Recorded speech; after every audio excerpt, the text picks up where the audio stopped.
Welcome to this journey through one of the most disturbing cases recorded in the history of Georgia. Before we begin, I invite you to leave in the comments where you're watching from and the exact time at which you're listening to this narration. We're interested in knowing to what places and at what times of day or night these documented stories reach. In the autumn of 1837, a series of unexplained disappearances began to plague Chatham County, Georgia. At first, they seemed unconnected, a traveling salesman here, a young woman seeking employment there, but all threads would eventually lead to the grand Harwood estate, perched on the edge of a vast marshland 15 miles south of Savannah. The property was owned by Eleanor Harwood, a woman who had inherited her family's considerable fortune after the passing of her father, Judge Thaddeus Harwood, one of Georgia's most respected legal minds. The Harwood estate was known for hosting elaborate dinners and gatherings for Savannah's elite. Eleanor was considered an exemplary hostess, admired for her intelligence and refined taste. What the fine society of Savannah did not know was that the grand oak-lined driveway leading to the Harwood mansion marked the beginning of a territory where common laws seemed not to apply, where the divide between guest and property became disturbingly blurred. According to county records from 1837, 7 individuals were reported missing in Chatham County between September and December. There were no formal connections made between these cases at the time. The records simply state that investigations were conducted but yielded no substantial evidence.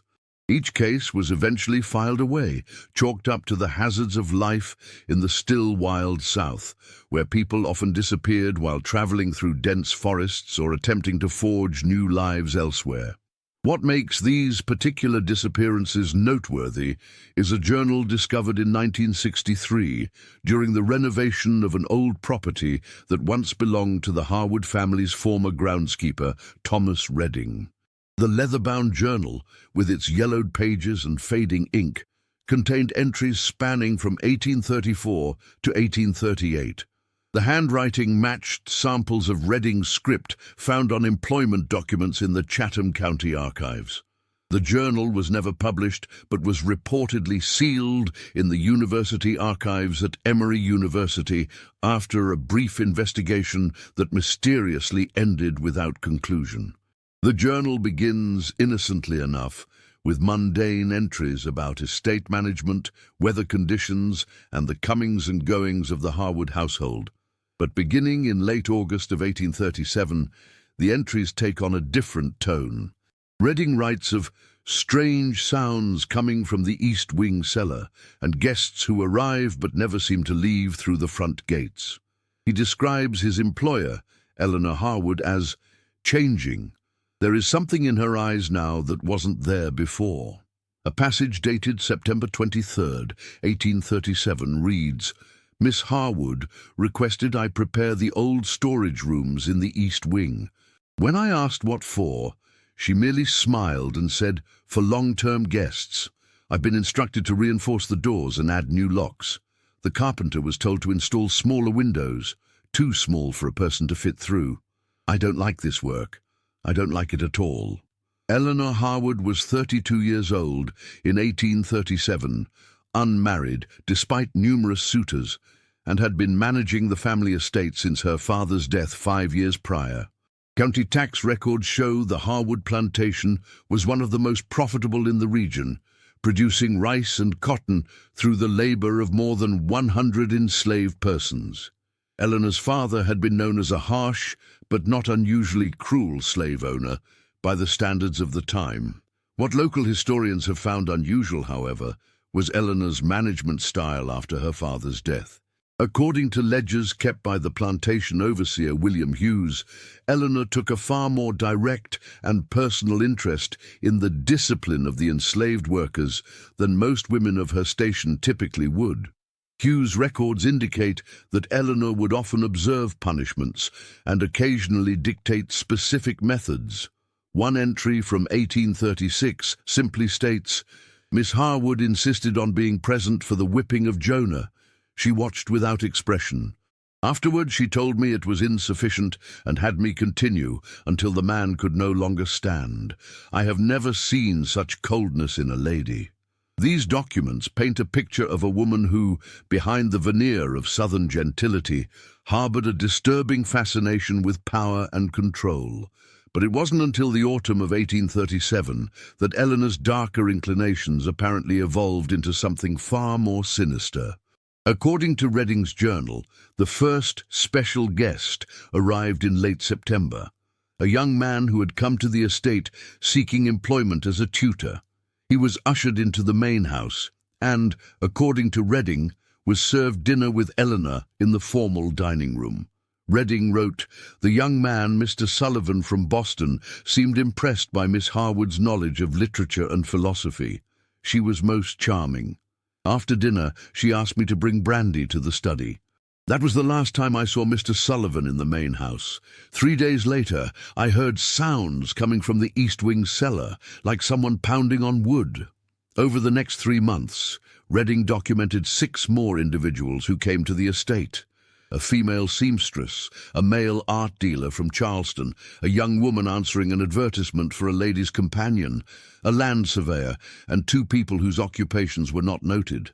In each case, the pattern was the same. They were received graciously, dined with Eleanor, and then seemingly vanished. But they hadn't left the property. Reading's journal suggests that Eleanor had created her own private collection of people, individuals who were neither family nor traditional servants, but who occupied a terrible new category she had devised. "Today I was instructed to deliver food to the East Wing," Reading wrote in late October. Miss Harwood unlocked the series of doors herself. "I saw them, 3 of them at that point, in separate rooms. They were dressed in plain white garments like hospital gowns. Their heads were shaved. They did not speak as we entered. They kept their eyes downcast." Miss Harwood referred to them as her private collection and said she was improving them through discipline. I was forbidden to speak of what I had seen. The journal indicates that Eleanor had developed an elaborate system of rules and punishments for her captives. They were forced to memorize poems, passages from books, or musical compositions, which they would have to recite or perform perfectly upon demand. Failures resulted in what Reading obliquely refers to as corrections. He never details these punishments explicitly, but his revulsion is clear in passages where he describes hearing sounds no human should make and finding bloodied rags when he was ordered to clean certain rooms. What makes the Harwood case particularly disturbing is the calculated nature of Eleanor's actions. This was not a crime of passion or momentary madness, but a methodically executed series of abductions and imprisonment. She selected her victims carefully, people who were transient, who would not be immediately missed, who had come to her seeking something, employment, patronage, or business. She used her social position as a shield, knowing that few would question the comings and goings at the estate of one of Savannah's most prominent families. The climate of the pre-Civil War South created the perfect conditions for Eleanor's crimes. The institution of slavery had already established a social hierarchy where certain humans could legally own others. In this environment, Eleanor's actions, while still criminal, represented an extension of an already morally corrupt system rather than a complete aberration.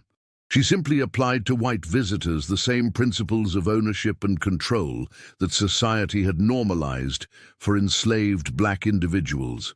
The question that has haunted researchers is why? What drove this wealthy, educated woman to create her own private prison? Reading's journal offers some clues. He recalls overhearing a conversation between Eleanor and her captive art dealer, in which she said, "In here, you exist solely according to my design. Outside these walls, you were subject to the random chaos of an indifferent world. Isn't there comfort in knowing exactly what is expected of you, in being entirely known by another?" This suggests that for Eleanor, her actions may have stemmed from a pathological desire for complete control, not merely over the bodies of others, as slave owners had, but over their minds, talents, and spirits as well. She seems to have fancied herself as a kind of sculptor of human beings, reshaping them according to her vision. December brought a bitter cold to coastal Georgia, unusual for the region. Redding's journal entries become more frantic during this period. He describes how Eleanor's behavior grew increasingly erratic. She began spending entire days in the East Wing with her captives. The regular functioning of the plantation was neglected as she focused her attention on what she reportedly called her true purpose. On December 12th, Redding writes of a disturbing incident. Miss Harwood summoned me to the East Wing after midnight. She was in a state I had never seen. Her hair undone, her dress spattered with something dark. She was ranting about one of them being defective and resistant to improvement. She ordered me to help her move it from the room. I found the young woman who had come as a seamstress lying on the floor. She did not appear to be breathing. When I reached to check, Miss Harwood struck my hand away and said, "It's not your concern if the material is flawed." We wrapped the body in canvas. I was instructed to bury it in the North Marsh, where the ground doesn't freeze. This appears to be the first death among Eleanor's captives, but Redding's subsequent entries suggest it was not the last. By late December, he writes of being unable to sleep, tormented by what he had witnessed and his own complicity. He writes, "I have become a monster by association. My hands are not clean. May God forgive me for what I have allowed to happen." The final entry in Redding's journal is dated January 3rd, 1838. It reads simply, "I can bear this no longer. I have written everything down should someone inquire into these evil deeds. I leave this place tonight. May God have mercy on my soul, for I have dwelled in the house of the devil." What happened to Thomas Redding after he fled the Harwood estate remains unknown. No records of him have been found in Chatham County or surrounding areas after 1838. Some historians speculate that he may have changed his name and moved north, desperate to escape the horrors he had witnessed. Others suggest a more grim fate, that perhaps Eleanor Harwood discovered his documentation of her crimes and ensured he would never speak of them. As for Eleanor Harwood herself, county records indicate that she continued to live at the estate until 1842, when a fire destroyed much of the main house and the East Wing entirely. Newspaper accounts from the Savannah Republican describe how the fire began in the middle of the night and spread quickly through the wooden structures. Eleanor survived, but 3 unidentified individuals were reported to have perished in the blaze. The newspaper account describes them only as household members, with no further explanation of who they might have been. After the fire, Eleanor left Georgia. Property records show she sold what remained of the estate and moved to Charleston, South Carolina, where she reportedly lived a quiet and reclusive life until her death in 1859. No legal charges were ever brought against her. Her crimes, if Redding's account is to be believed, remained hidden, known only through his journal discovered more than a century later. The remains of the Harwood estate were gradually reclaimed by the marsh. By 1963, when Redding's journal was discovered, nothing remained of the main house or the infamous East Wing. Archaeological surveys conducted in 1965 revealed some foundation stones and burned timber, but no human remains were recovered, despite a search of the area described as the North Marsh in Redding's account. The case of Eleanor Harwood represents a dark chapter in Georgia's history, one that went undocumented in official records and survives only through one man's private writings. It speaks to the ways in which power and privilege could shield even the most heinous actions from scrutiny, and how the dehumanizing institution of slavery created a moral framework in which someone like Eleanor could extend the concept of human ownership to a new and personal level of horror. In the winter of 1967, a graduate student at Emory University named Margaret Collins was reportedly granted access to Redding's journal for a dissertation on crime in the antebellum South. According to university records, Collins spent several weeks studying the document before suddenly abandoning her research and withdrawing from the university program entirely. When contacted by a local newspaper for a story on historic Savannah homes in 1968, Collins refused to discuss the Harwood case, saying only, "Some histories should remain buried, some minds should not be understood." The journal itself was last confirmed to be in the Emory University Special Collections in 1969. A request to examine it in 1971 returned the information that the document had been misplaced during cataloguing. Subsequent searches have failed to locate it. Whether this represents a simple clerical error or something more deliberate remains unknown. What we are left with are fragments of a story about a woman who took the already reprehensible institution of human ownership and twisted it into something even more personally horrific. A woman who used her social position to create a private world where she could reshape human beings according to her design. A woman who, by all accounts, was never brought to justice for her crimes. The marshlands south of Savannah have changed dramatically since Eleanor Harwood's time.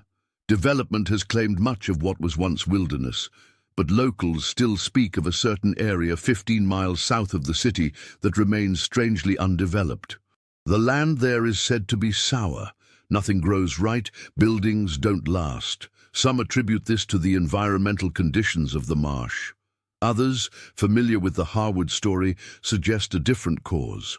A local Gullah Geechee elder, interviewed for a cultural preservation project in 1966, offered perhaps the most fitting epitaph for the Harwood case. Some places remember what happened there, long after people try to forget. Some evil seeps into the soil and stays. That's why nothing grows right in that bend of the marsh. That's why the birds don't sing there. The land remembers what was done, even when the records don't. The story of Eleanor Harwood and her collection serves as a stark reminder of how the darkest human impulses can flourish when unchecked by accountability, when one person is given absolute power over others, and when society creates a moral framework that allows for the ownership of human beings in any form. As the sun sets over the marshlands south of Savannah, one might look at the tall grasses swaying in the coastal breeze and wonder, how many other stories remain hidden there, known only to the land that witnessed them? How many other crimes were shielded by privilege, by remoteness, by the complicity of those who knew but remained silent? And how many other Thomas Reddings carried the weight of their knowledge to unmarked graves, leaving only fading journals as testament to horrors that official history has forgotten? If you ever find yourself driving south from Savannah along the old coastal road, you might pass a stretch of marsh that seems somehow darker than the rest, where the usual chorus of frogs and insects falls strangely silent. Some say that's all that remains of the Harwood estate, not its physical structures, but the echo of suffering that no amount of time can fully erase, a silence that speaks volumes to those willing to listen. A reminder that some chapters of our history were written not in public records, but in private nightmares. In 1968, a survey team working on a highway expansion project reported finding what appeared to be the remains of a small structure approximately where the Harwood East Wing would have stood. According to their field notes, they discovered a section of stone foundation and, beneath it, a small, sealed room containing several pairs of iron restraints anchored to the walls. The discovery was reported to the County Historical Society, but before a proper archaeological investigation could be conducted, the site was bulldozed as part of the ongoing construction. Whether this was due to bureaucratic oversight or deliberate obscuration remains unclear. The Harwood case reminds us that history is not just what is written in official documents or taught in classrooms. It is also composed of whispers, of stories too disturbing to be widely shared, of truths that powerful people work to conceal. Sometimes, the most revealing historical documents are those that were never meant to be historical at all. private journals, letters, the unguarded thoughts of those who witnessed darkness firsthand. Thomas Redding's final known words, scratched hastily on the last page of his journal, serve as both warning and lament. I have seen what becomes of a person who believes others exist merely for their use. I have seen how such a mind works, how it justifies, how it transforms atrocity into purpose. And I fear not just for those who fell into her hands, but for my own soul, tainted by proximity to such evil. Some sins cannot be undone, some memories cannot be escaped. May God have mercy on us all. The story of the Harwood estate and Eleanor's collection has never been fully verified beyond Redding's account. It exists in that shadowy realm between documented history and dark legend. But perhaps that is where the most unsettling truths often reside, not in what can be definitively proven, but in what we fear might be true.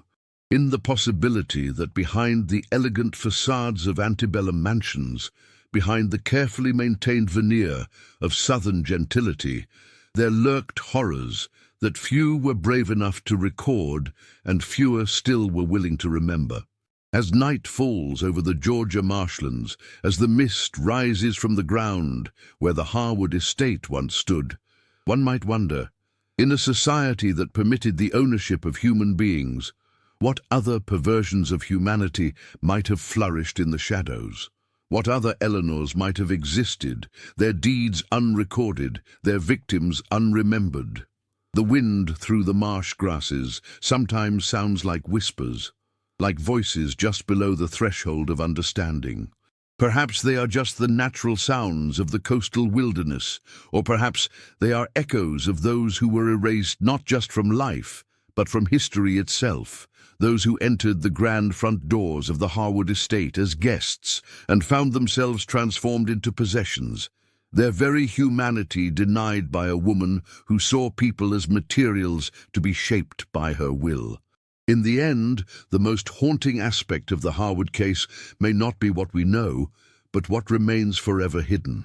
Buried in unmarked graves, lost in uncatalogued archives, or consumed by the fire that ultimately claimed the East Wing and its secrets. Some doors, once opened, can never be fully closed again. Some knowledge changes those who possess it. Just ask Thomas Redding, who fled into the night and disappeared from history, carrying the burden of what he had witnessed. Just ask Margaret Collins, who abandoned her academic career rather than continue to delve into the darkness of Eleanor Harwood's mind.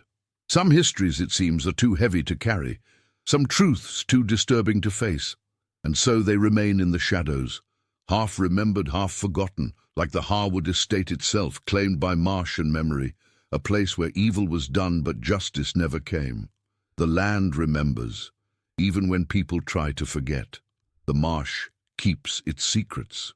And somewhere in the swaying grasses and dark waters south of Savannah, the echoes of Eleanor Harwood's collection remain, a warning about the darkest possibilities that lurk within the human heart when power goes unchecked and when one person is given dominion over another. Next time you drive through Georgia, pay attention to those places that feel somehow wrong, where the birds don't sing, where the air feels heavy with unspoken history. Some might say it's just the natural melancholy of the marsh. Others might suggest it's the weight of all that has happened there, all that has gone unacknowledged, unjudged, and unatoned for. Either way, listen carefully. The past is never truly silent for those willing to hear.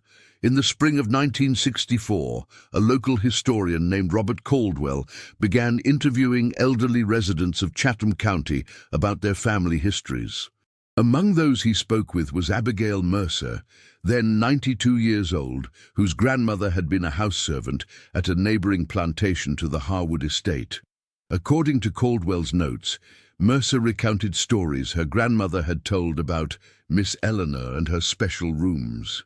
My grandmama told me that the house slaves at Harwood wouldn't go near the East Wing, Mercer reportedly said. They said Miss Eleanor had people in there that weren't slaves but weren't free neither, people who came as visitors and then never left, The house slaves could hear them sometimes, trying to recite poems or play the piano at all hours of the night. If they made a mistake, there would be silence and then sounds that made the house slaves cover their ears and pray. Mercer's account aligns disturbingly well with Redding's journal, despite the fact that the journal had not been made public at the time of her interview. This convergence of narratives from different sources lends credibility to the horrific picture they paint. Another piece of evidence emerged in 1966 when a collection of letters was discovered during the renovation of an old law office in Savannah. The correspondence, dating from 1839 to 1841, was between Judge William Crawford of the Chatham County Court and his colleague in Charleston. In one letter dated June 12, 1840, Crawford makes a passing reference to Eleanor Harwood. "I encountered Miss Harwood at the Morrisons' dinner last evening. There is something in her demeanor that unsettles me profoundly. She spoke at length about her theories on human nature and discipline, how some people are meant to be guided while others are meant to guide. When I mentioned the strange rumors about guests at her estate who are never seen to leave, she merely smiled and said, 'My hospitality is simply too compelling for some to resist.' There was something in her eyes as she said this that chilled me to my core. I find myself wondering if there is truth to the whispers, but her family name and fortune make direct inquiry impossible without substantial evidence."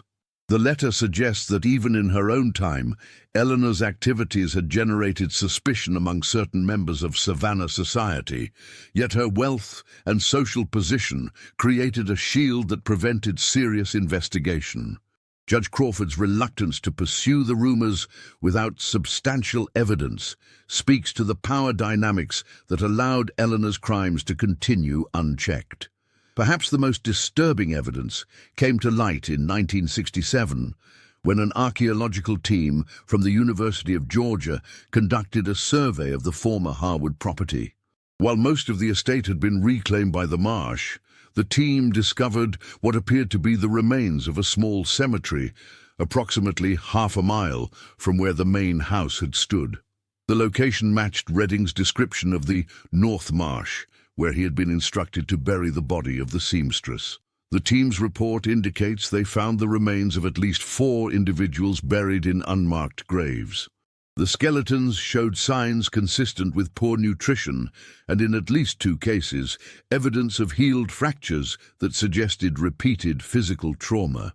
Most tellingly, one grave contained the remains of a woman in her early 20s, wearing the remnants of a simple white garment and a single thimble clutched in her hand, possibly identifying her as the seamstress mentioned in Redding's account. Due to the limited archaeological techniques available in 1967 and the poor preservation conditions of the marsh, detailed analysis of the remains was difficult. The university's report was filed with the State Historical Society but never published. When a journalist attempted to follow up on the findings in 1969, he was informed that the remains had been reburied in a Savannah cemetery and that the case was considered closed due to the age of the potential crimes and the lack of living suspects. The abrupt conclusion of both the academic study of Redding's journal and the archaeological investigation has led some to speculate about a deliberate suppression of the Harwood story. Descendants of prominent Savannah families, some with connections to the Harwoods through marriage or business, held considerable influence in Georgia politics and academia in the 1960s. It is not inconceivable that pressure could have been applied to minimize a story that cast a shadow over their ancestral legacy. But perhaps the most compelling reason for the case's obscurity is simpler. The horror of what Eleanor Harwood did represents a particularly disturbing evolution of the already reprehensible institution of slavery. It serves as an uncomfortable reminder that the moral framework that allowed for human ownership created conditions where even more personal and idiosyncratic forms of domination could flourish.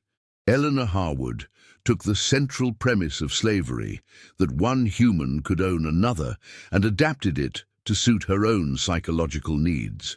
Rather than exploiting people primarily for economic gain as traditional slave owners did, she collected them for her personal entertainment and satisfaction. She created a private world where she could exercise absolute control, reshaping her captives according to her own vision of what they should be. This represents a form of evil that is difficult to categorize or comprehend. It exists at the intersection of institutional injustice and individual pathology, where the corrupt values of a society enable the darkest impulses of an individual to find expression. In 1968, a psychology professor from the University of North Carolina reviewed what was known of the Harwood case as part of a study on historical examples of captivity and control. His assessment was both clinical and chilling. What makes the Harwood case particularly disturbing is the apparent absence of traditional motivations for such crimes. There is no evidence of sexual sadism, financial gain, or conventional revenge. Instead, we see something more abstract, a fascination with dominion itself, with the reshaping of human beings according to one's personal aesthetic. In many ways, this represents a more profound negation of others' humanity than even traditional slavery, as it reduced people not to instruments of production, but to objects of personal artistic expression. This framing helps explain why the Harwood case remains so unsettling, even by the standards of historical atrocities. Eleanor didn't just deny her victims their freedom, she sought to erase and rewrite their very identities. The white garments, the shaved heads, the forced performances and recitations all suggest an attempt to strip away individuality and replace it with her own vision of what these people should be. In this light, the East Wing of the Harwood estate represents not just a physical prison, but an ontological one, a place where people were not merely confined, but fundamentally redefined according to another's will. Fragments of this story have occasionally surfaced in popular culture. A 1972 novel titled The Collector's Rooms drew loose inspiration from the Harwood case, though it transplanted the setting to New England and added supernatural elements absent from the historical accounts. A 1989 documentary on unsolved crimes in the American South included a brief segment on the Harwood case, but was criticized by historians for sensationalizing the limited evidence and drawing unsupported conclusions. In 2006, a graduate student at Georgia State University attempted to revive academic interest in the case as part of a thesis on hidden histories of the antebellum South. Her requests to access any remaining documentation from the 1960s investigations were denied, with university administrators citing privacy concerns, despite the passage of more than 160 years since the events in question. This pattern of initial interest, followed by institutional resistance, has characterized the Harwood case throughout its limited historiography.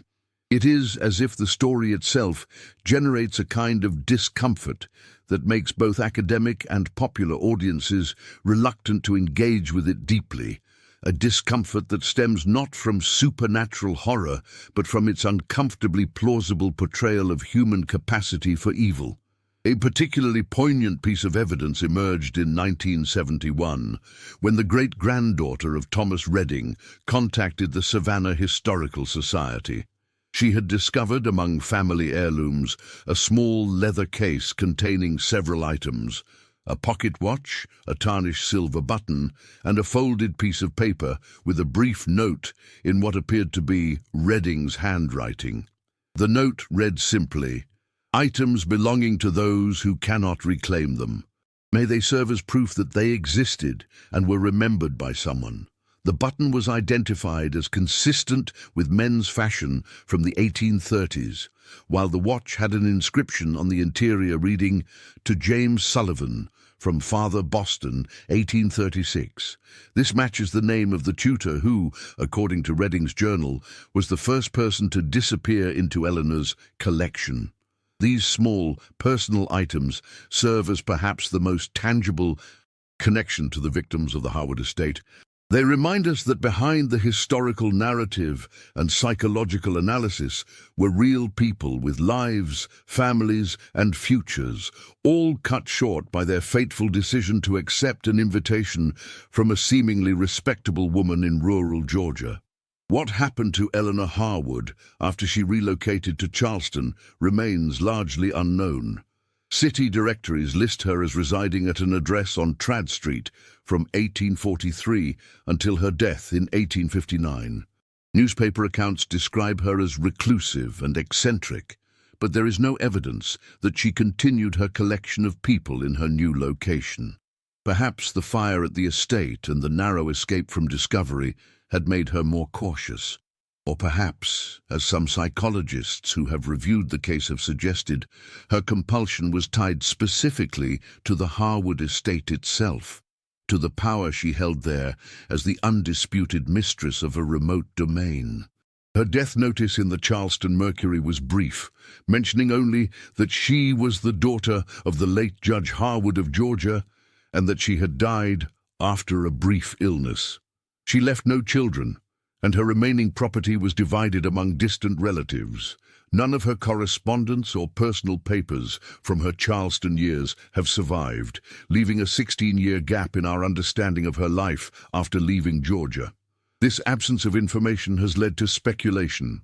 Some have suggested that Eleanor might have continued her activities in a modified form, perhaps targeting slaves rather than white visitors to avoid the attention that would come with disappearances among her social class.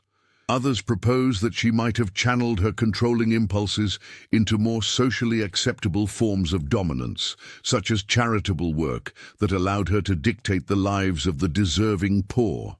But without evidence, such theories remain speculation. The truth of Eleanor Harwood's final years died with her in 1859, buried in an unmarked grave in Charleston's St. Philip's Cemetery.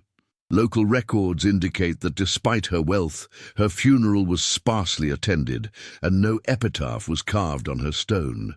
Perhaps the most fitting postscript to the Harwood case came in 1973, when an elderly woman named Clara Mitchell was interviewed for a local history project in Savannah.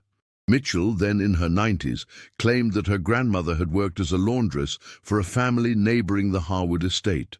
According to Mitchell, whenever her grandmother spoke of Eleanor Harwood, she would make a warding gesture and say simply, "Some people got a hunger that food can't satisfy." That hunger, for control, for dominion, for the power to reshape human beings according to one's will, lies at the heart of the Harwood case. It represents a particular manifestation of evil that feels at once historically distant and uncomfortably relevant to contemporary concerns about power and consent. In the marsh south of Savannah, few traces remain of the Harwood estate.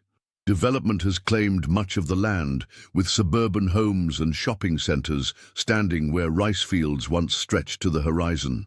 But there is a small area, approximately 15 miles south of the city, that remains undeveloped, a patch of marshland that local builders reportedly avoid.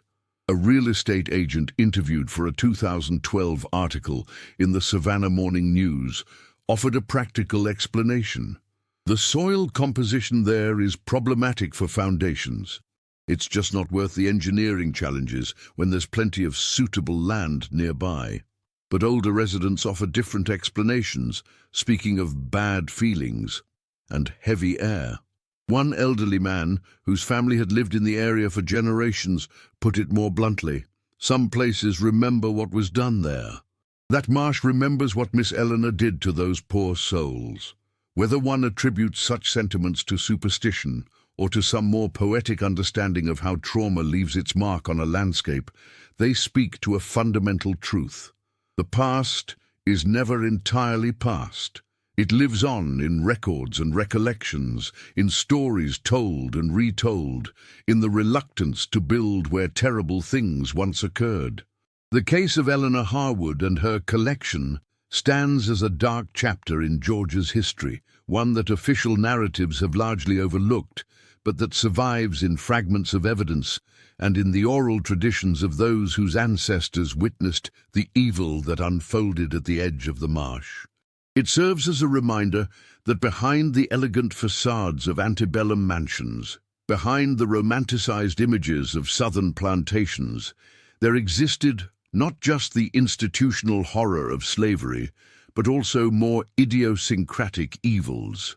The private hells created by individuals who took the license granted by an unjust society and fashioned from it their own particular nightmares.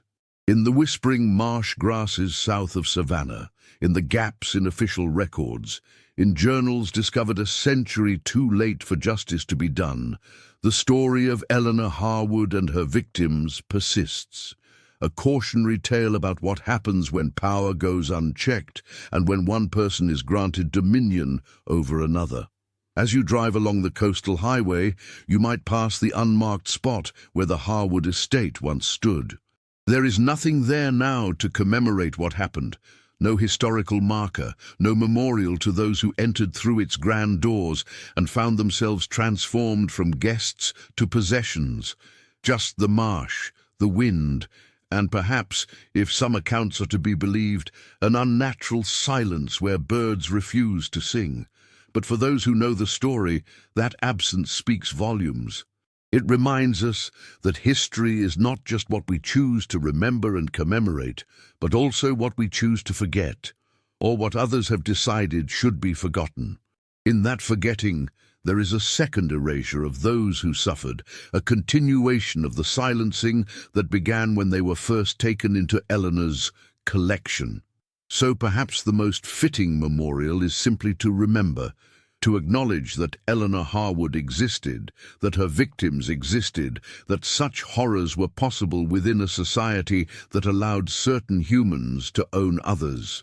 To recognize that the seeds of her particular evil were planted in the broader evil of her time, and to remain vigilant against the forms of dehumanization that might allow similar horrors to take root in our own. In the words Thomas Redding scratched into the final page of his journal before disappearing into history, I bear witness, though no justice may come in my lifetime, though no stone may mark their resting places, I have written their story. They were here, they suffered, and someone remembered. As the sun sets over the Georgia marsh, casting long shadows across the landscape where the Harwood estate once stood, we too can choose to remember, to bear witness across the centuries to lives cut short by one woman's terrible hunger for control. In that remembering lies perhaps the only justice still possible for Eleanor's collection, the acknowledgement that they were not objects but people, not possessions, but individuals with names, histories, and humanity that no amount of cruelty could truly erase. The land remembers, and now so do we, and now so